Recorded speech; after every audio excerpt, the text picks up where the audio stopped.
And so coming into that moment, how impressive is it for a freshman to do what he did tonight? He's not a normal freshman. I think we've all seen that, and maybe I'm being mean to him because every time I bring him in, he's got the bases loaded or some kind of fire going on. But he's growing up. It's really good stuff. It's slow heart rate, good poise, and he's very excited for moving forward to the next week. So how he's been able to kind of stack these outings up. How was he able to kind of earn that role so quickly, like as a freshman? Well, they got a chance to earn it every day by how they walk in the building, how they treat Megan, who runs our academic stuff, how they go to class. They're always buying something. We tell them every single day how they go about their business. But Blanco and some of the older guys have done a good job of taking him under his wing, and it comes easy for him. He's a premier athlete. I mean, can really play basketball. He's a scratch golfer, but now he's starting to get in tune with the recovery and the arm care stuff that's putting him in a position to have success long term, and a lot of good days ahead with him on the mound. What went into Blake Grimmer leading off and playing second? Just wanted to mix up the mojo. I thought last night we just needed a little reset, and I knew with looking at the starter, I mean, we looked at the BAA, which is the approach angle from the pitcher. It's similar to AJ Russell. It's a different fastball. It's a real heater. So we had to get to some fastballs, and so I wanted to stack some of those older guys up and let them run and set the tone. And we talked about putting Grimmer over there at some point. With how do we get Grimmer and Levi in there at the same time, along with Stone and Trent. And up late last night, I was like, it's a good time to go for it. So not as offensive as the day we hoped for, but those guys, I thought they competed well and strung together enough for us to get the win. How good was it to get some of the production from the bottom of the lineup with some of those guys you put in, Trent, Levi?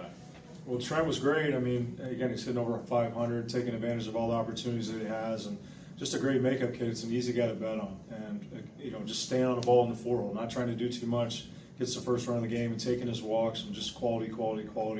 That's what he seems to keep bringing. And the moment wasn't too big for him, so it was good. And then Levi taking his walks, and even the one where the deep sac fly to center just misses a homer.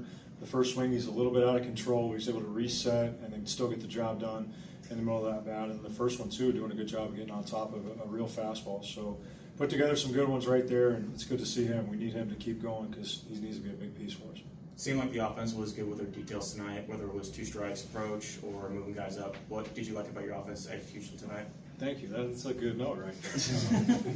No, I thought it's a little ways to win. We've been close in these games. There's maybe one hit we got it done or haven't got, but probably my favorite thing is Stone leads off with a double. We're trying to jump the heater. It's a good fastball. He's going to throw it, so we don't want to be late to it. It's a double down the line. There's a 50-50 ball we can tag on in right field. Stone opens to the ball, lets it play out, tags, gets over there, and then we get in with the sac fly. Levi with the one-pitch reset in the middle of that bat. So maybe not the most exciting inning, but as a coach, you're like, okay, we're playing some ball here, right? So those are older guys that know what it takes to execute and win, and we've challenged them. You guys know how to do it, but you got to do it. And I think the further we get into SEC play, the difference between last night and tonight is I thought guys were just competing and trying to win the game rather than not trying to do this or trying to do too much. And that's what's beautiful about this league is once those guys turn the page to that, it's pretty fun. What traits does Grimmer bring that makes you believe he can play, second at a successful rate? Well, I've seen him. We started recruiting when he was 14 years old. He was a shortstop, like a lot of guys are at that age. But he's always been able to move around in different positions, and I think it really is a credit to how he goes about his business, but also my trust in Coach Kivin and Ricky Martinez and how they go about their business and the details and the homework that goes into putting him in a position where the ball is, we're hoping, is close to that, right? And he's done a great job of that so far. But I just don't like surprises. I think that can scare the kids at times. So I overly communicate when it comes to some of the lineup stuff.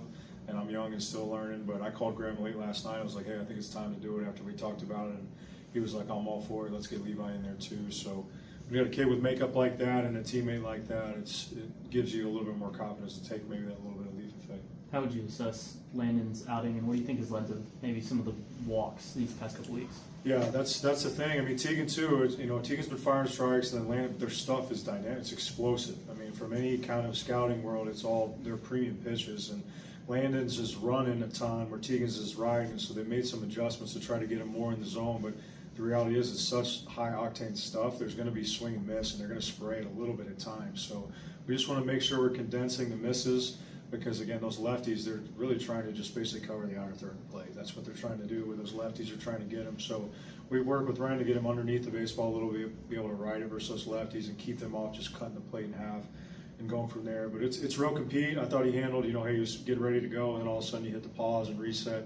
That can be a tough thing to navigate as those guys are those pitchers, they're always a little weird, but that routine is incredibly important. So he'll take something from this tonight and be better next week. But he's going to give us a chance to win every time we get the ball. What do you think were some of those adjustments you made in the middle of that second inning or afterwards?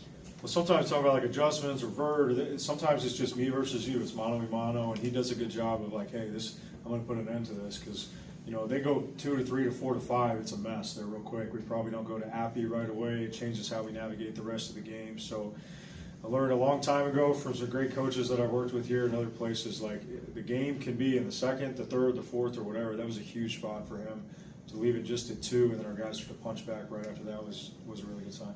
Well, was Bo the guy to go to get the final out, and just what do you think his outing or his role will be moving forward in this pitching staff? Well, I think everybody, they got a chance to earn their role every single day, but we need to figure out because he's been pretty good for us. It's a different fastball. It's really high spin with some cut. Seals has been landing on some heaters. The matchups, if you look on paper, it's literally bright green on lefties and red. So you try to stay away from the bright green matchups. And I thought Happy did a great job. He's right at 70 pitches. But we got to figure out what we got with Bo Rudy too. I liked his compete on Tuesday and how he threw the ball, and he really threw the ball well in Georgia after Krenzel came out of the game. So we want these guys to seize those moments and opportunities, and hopefully that's one that gives them confidence going into the next one. What kind of went into that decision between maybe leaving Appenzeller in versus taking him out and putting Rudy in to get the last out? A lot of it was matchup based. We do a lot of homework. If we get to this spot in the game, again, our team here, our coaching staff does a great job of making sure that ultimately I have to make the decision, but you got to look through it. And sometimes, hey, you bet on the numbers. Sometimes you bet on the character, the makeup.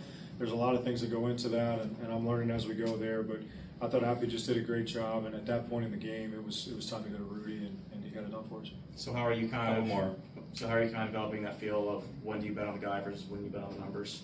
That's a great question. I think a lot of it is leaning on my staff, right? I mean, Craig Bell and Chuck Gerolman and Josh Reynolds. I don't think it has to be like, hey, it's just my decision at times. I know I'm the head coach, but I have great people around me that are ready to help, and I want their opinion. Sometimes I'll tell them, hey, what do you got? And I've been here before. I say, well, what do you think? And again, the collaborative effort I think is good, and then make a decision just like we tell our players to with conviction, and let's go with it. So that's what we've been doing, and we'll continue to do. Thanks, Coach. Thanks, guys.